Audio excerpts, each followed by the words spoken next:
नमस्कार, good morning सभी को। स्वागत आप सभी का आपके अपने परिवार साइन एजुकेशन पे।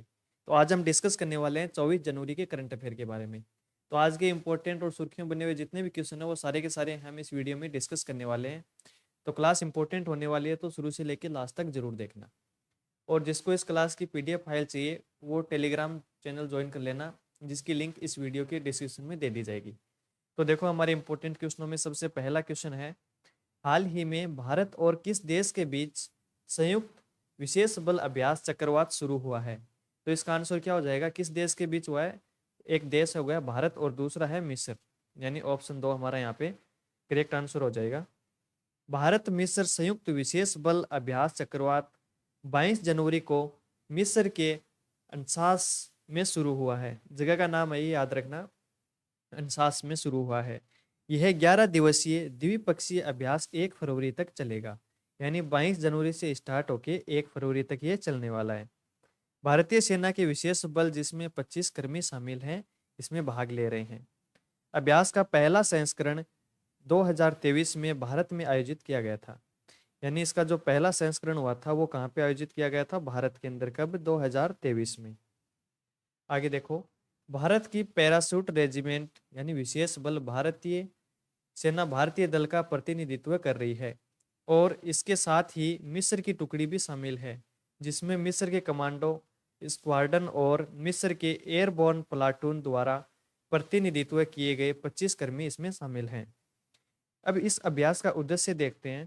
तो इसका उद्देश्य क्या है? रेगिस्तानी और अर्ध रेगिस्तानी इलाकों में विशेष अभियानों की पृष्ठभूमि में दोनों पक्षों को एक दूसरे की संचालन प्रक्रियाओं में उत्कृष्टता प्राप्त करना है।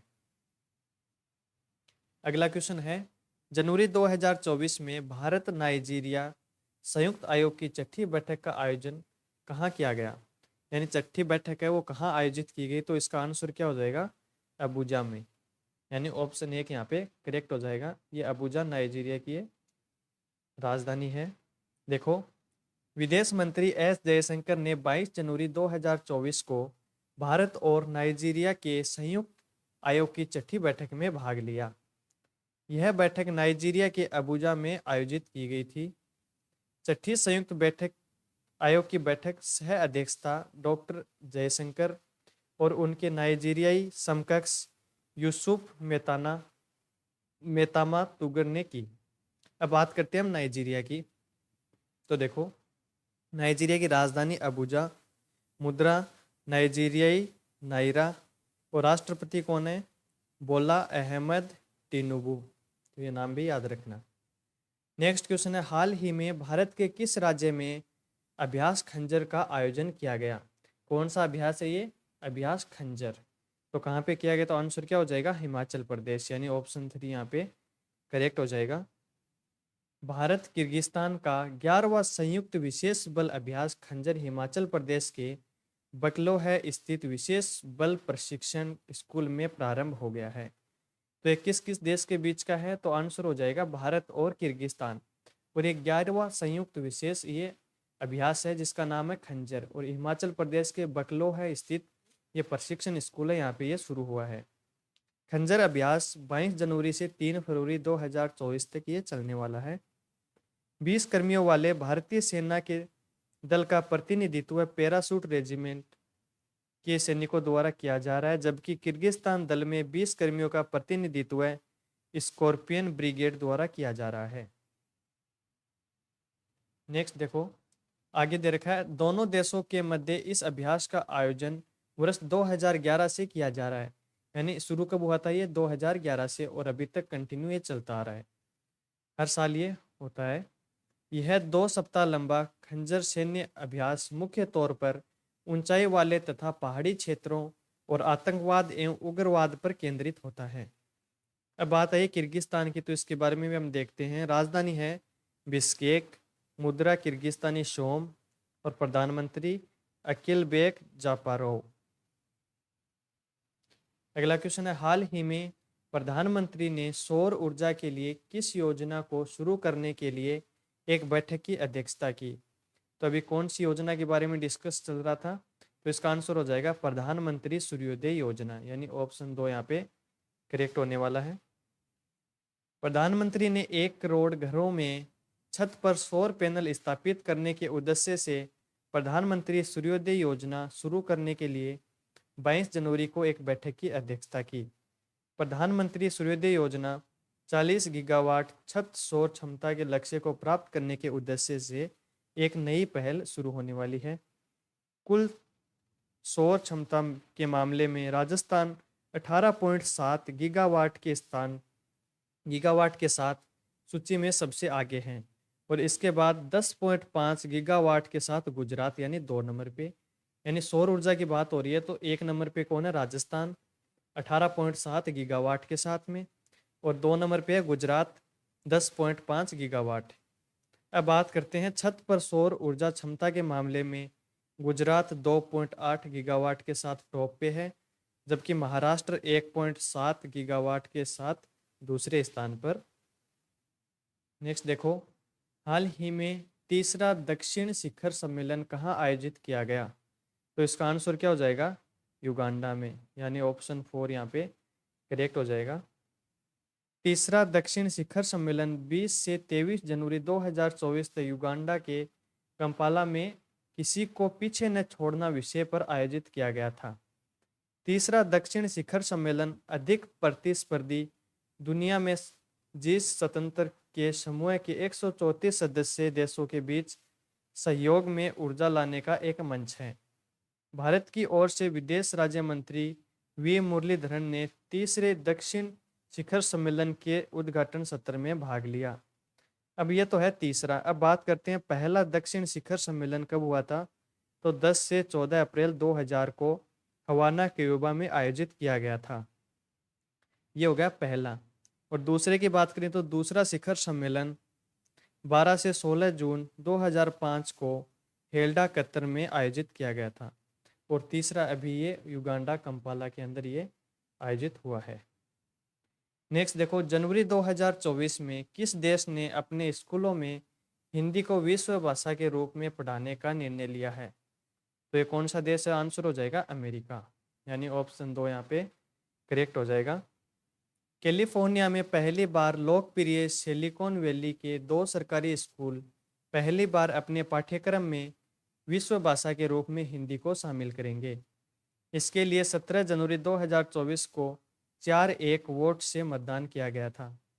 अगस्त में शुरू होने वाले 2024-25 सत्र में हॉर्नर मिडिल स्कूल और इरविंगटन हाई स्कूल के पाठ्यक्रम में हिंदी को शामिल किया जाएगा। वैश्विक स्तर पर हिंदी को बढ़ावा देने के लिए प्रतिवर्ष 10 जनवरी को विश्व हिंदी दिवस मनाया जाता है।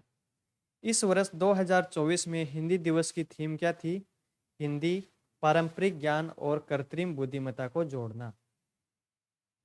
आगे देखो, हाल ही में सुभाष चंद्र बोस आपदा प्रबंधन पुरस्कार 2024 किस राज्य को प्राप्त हुआ? तो इसका आंसर क्या हो जाएगा? उत्तर प्रदेश को, यानी ऑप्शन 3 यहाँ पे करेक्ट हो जाएगा।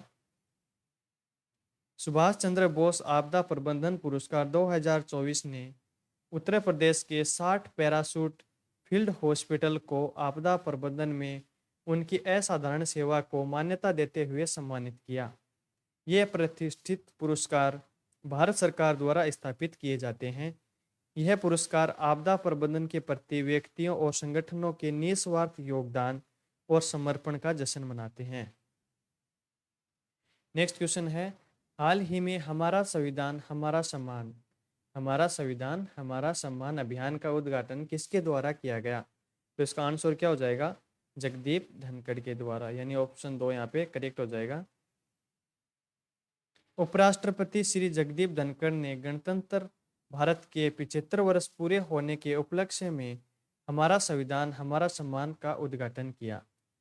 अभियान ने भारत के संविधान के सिद्धांतों के प्रति प्रतिबद्धता की पुष्टि की और राष्ट्रीय साझा मूल्य को बढ़ावा दिया, और इसका उद्देश्य संवैधानिक आदर्शों को बनाए रखने के लिए गर्व और जिम्मेदारी पैदा करना है। नागरिकों और लोकतंत्र में भाग लेने वाले सार्थक योगदान के लिए सशक्त बनाना है। नेक्स्ट क्वेश्चन है, हाल ही में किसे उत्तर प्रदेश गौरव सम्मान से सम्मानित किया गया?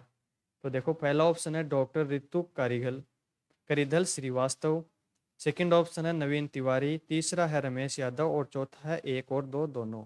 तो इसका आंसर क्या हो जाएगा, ऑप्शन 4 यहाँ पे करेक्ट हो जाएगा। ये दोनों एक साथ इनको सम्मानित किया गया है। उत्तर प्रदेश सरकार ने उत्तर प्रदेश दिवस पर दो उत्कृष्ट व्यक्तियों डॉक्टर रितु करिधल श्रीवास्तव और नवीन तिवारी को उत्तर प्रदेश गौरव सम्मान से सम्मानित किया गया।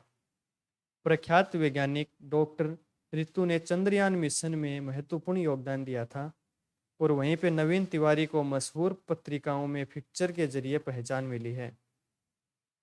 नेक्स्ट है, हाल ही में किस भारतीय बैंक ने ITFS पर निर्यात वित्त लेन देन आयोजित किया है? तो इसका आंसर क्या हो जाएगा, यस बैंक, ऑप्शन 3 यहाँ पे करेक्ट हो जाएगा।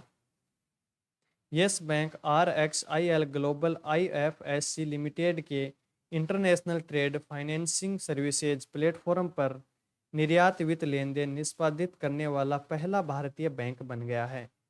यह रणनीतिक साझेदारी, प्रतिस्पर्धा, मूल्य निर्धारण पर, फैक्टरिंग, फॉरपोर्टिंग एंड और अन्य व्यापार वित्त पोषण सेवाओं के माध्यम से भारतीय और वैश्विक संस्थानों के निर्यातकों और आयातकों के लिए ऋण की व्यवस्था करने की अनुमति देती है।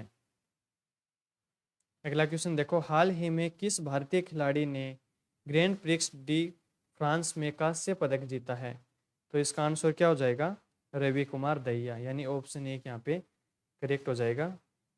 दहिया ने प्रतिष्ठित Grand Prix de France Henri Deglane कुश्ती टूर्नामेंट में कांस्य पदक हासिल किया है।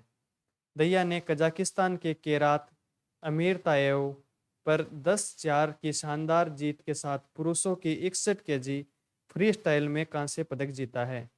दहिया उल्लेखनीय जीत के साथ जर्मनी के जूलियन जिंसर पर 13-2 की जीत और कजाकिस्तान के जगार काबिल कोवोव के खिलाफ 12-6 की जीत हासिल की है। तो देखो 24 जनवरी के जितने भी इंपॉर्टेंट क्वेश्चन थे वो सारे के सारे हमने इस वीडियो में डिस्कस किए हैं। तो वीडियो पसंद आई है तो इसको लाइक करना और चैनल को सब्सक्राइब करना। Thank you.